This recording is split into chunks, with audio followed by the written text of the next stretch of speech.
It's funny because even though we're friends and I adore you and your beautiful wife, Lee, I actually had never, I heard you on Doug's show, my husband, Doug Brunt, and his show Dedicated, but I had never read the actual commendation when you were awarded the Silver Star. And I'm so impressed by people who have been awarded like the Bronze Star, the Purple Heart, all of that. It's like, it just really speaks to an extraordinary character. But you not only did 5 combat tours, 5 in Iraq and Afghanistan, but were awarded the Silver Star, the Bronze Star for Valor, and the Purple Heart, the Silver Star being the 3rd highest military combat decoration. I'm going to read some of this, but let me just say, this is always kind of an interesting experiment. How do you describe the reason you were awarded the Silver Star? Oh, I mean, one of the things that's sort of tricky about these awards is you get awarded for something that is probably, the worst day of your life. They don't hand out those medals when everything goes right on a mission. And oftentimes, it is the leader of the unit who is awarded for what everyone else in the unit does. So, I was a platoon commander, a young platoon commander in Fallujah, when the events occurred in my Silver Star citation. And a lot of it involved a moment when my platoon we were all surrounded in a house together and how we got out of that house. And then another moment included some wounded Marines who we got out of the line of fire. So those are the events mentioned in the citation. But those awards are tricky. You read Medal of Honor citations, and those are not happy days that you're reading about. Well, you are, of course, as I knew you would be, too humble to actually talk about what you did, but I am going to tell the audience some of it. Excuse me. Quote, during a ferocious enemy counterattack in the insurgent stronghold of Fallujah, with complete disregard for his own safety, Second Lieutenant Ackerman twice exposed himself to vicious enemy fire as he pulled wounded Marines out of the open into shelter.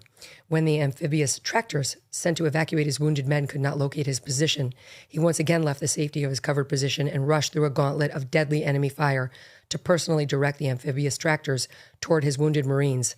On 11 November, as the battle continued, Second Lieutenant Ackerman recognized the exposed position of his Marines on the rooftops and ordered them to seek cover in the buildings below. Shortly afterward, he personally assumed the uncovered rooftop position, prompting a hail of deadly fire from the enemy. With rounds impacting all around him, he coolly employed an M240G machine gun to mark targets for supporting tanks with devastating effects on the enemy. Throughout the battle, and despite his own painful shrapnel wounds, he simultaneously directed tank fires, coordinated 4 separate medical evacuations, and continually attacked with his platoon directly into the heart of the enemy with extreme tenacity. I love this. I love that I'm actually just first hearing this in-depth description of you after having known you for a couple of years. God bless you. Thank you right off the bat for your service. And then you went on to become a writer. So you've been writing books both about the military. So you did 5 combat tours. You were in Iraq, you were in Afghanistan, you were in the CIA. And yet somehow through all of this, you maintained a sense of fashion, which is a fun thing about you. Straight man, married to a gorgeous, brilliant writer who's also extremely talented, Lee Carpenter. But how does like a CIA, Marine, Fallujah, Silver Star earning guy like you, not to mention CIA, wind up so fashionable and straight? Um, well, I don't really consider myself some grand fashionista, Megan. I guess I do believe in, being intentional about everything that you do in life. And I actually think that's something that I learned in the Marines. Like you wake up every day and you make decisions, right? You make decisions if you're gonna like put on a pair of sweatpants or maybe like, put on some khakis or some nice jeans or something to that effect. So I believe in living with intention, and I think if you have intention that gives you a direction, it's how you achieve goals. So I'm coming on your show. I could wear a t-shirt, or I could have wore my blazer. You know what I mean? Might as well wear my blazer. Yep. So I don't consider myself a fashionista. I definitely consider myself someone who tries to pay attention to the small things and live life with intention. And the follow-up is naturally, when are you taking Doug Brunt shopping? When is that happening? Anytime. This needs to happen ASAP. You know, Christmas is coming. I'm always very generous. I really, really would love Doug to get some Elliot And Ackerman approved we can looks. back channels for Doug. Okay. So let me ask you about some of the stuff in the news, and then we'll talk about your columns, because I really love what you're doing at the Free Press. This guy who was part of this same force that you were part of, the Zero Unit, you didn't know him, but he was part of the same unit, who now shot these two National Guard members, killing one of them. Good news on the surviving National Guard member who we hear today has wiggled his toes and may have wiggled his hand or may have given a thumbs up. So that's encouraging. You wrote an interesting piece about this guy too, suggesting, look, this was not a good one. He was vetted, but we don't throw away all of the Afghani nationals we took after 2021 just because this guy was bad. And right now, I think most people are in the mindset of, yes, we do. Like, we're not taking any chances. They don't share our culture. You know, one false start, they're all out of here.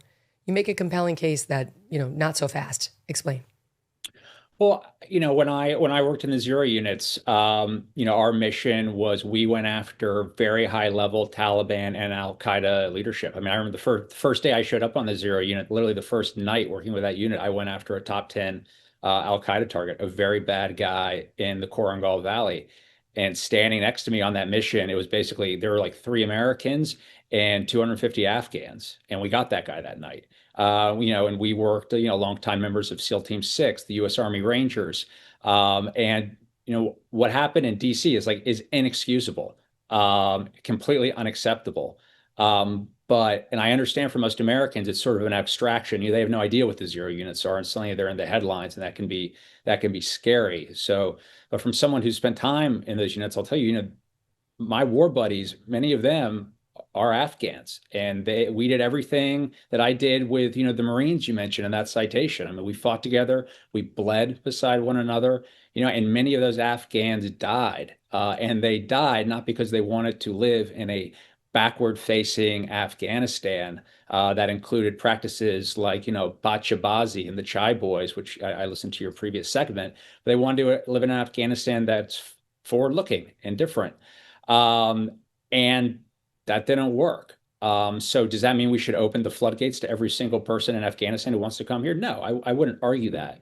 But I think when you look at a number of these members of the Zero units, you know, and some of whom are already U.S. citizens and in this country, contributing to this country, you know, let's not make the mistake of being completely categorical in our thinking, because that's not what we've done historically as a nation. I mean, listen, my people came here more than 100 years ago from Ukraine, and we were basically shuttle Jews. And when we came off the boat, and I have the photos in my family, like, we did not look very American by 1900 standards.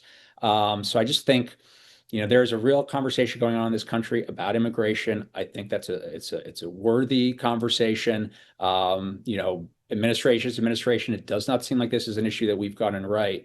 But I'll tell you right now, there are a bunch of Afghans who fought long and hard against our enemies, that I know personally, you know, who are afraid right now to be in America. And, you know, I just think as a people, we are typically a generous and a welcoming people. We are also, you know, a reasonable people. So I'm not making an argument for some categorical reception of everyone who wants to leave Afghanistan. For a lot of these people, folks who fought in the Zero units, folks who fought in other units, who bled for American principles, I'd encourage all of us to just take a beat before we make big sweeping statements about entire groups. Fair enough. Fair enough. It's good to get the other side, because when something like this happens, I think many of us feel like, just get them out. You know, we got enough problems of our own. We don't have to inherit others. But you and other service members I know have pointed out, no, some of these guys actually really were critical to the fight and to saving American lives. And it's not that simple to just say, now get out. Like, we owe them more than that. And it's not all of them, but it's a fair amount of them. So we got to be careful. If we didn't do the screening on the way in, we definitely need to do the screening before we send them out. Ever read the label on a typical bag of chips? It's often a science experiment of seed oils, MSG, artificial dyes, and mystery ingredients. Masa is part of the growing movement to bring back real food. Masa chips contain just 3 ingredients: organic corn, sea salt, and 100% grass-fed beef tallow. Not only do these chips avoid the bad stuff, they also taste delicious too. Snacking on Masa chips is nothing like eating regular chips. With Masa, you feel satisfied, light, and energetic with no crash and no bloat. And if you love Masa, then you will love Vandy Crisps. Vandy, which is Masa's sister company, makes the most delicious 3-ingredient potato chips too. Ready to give Masa or Vandy a try? Use code MK for 25% off your first order at masachips.com or vandycrisps.com, or simply click the link in the video description or scan the QR code to claim this delicious offer. Don't feel like ordering online?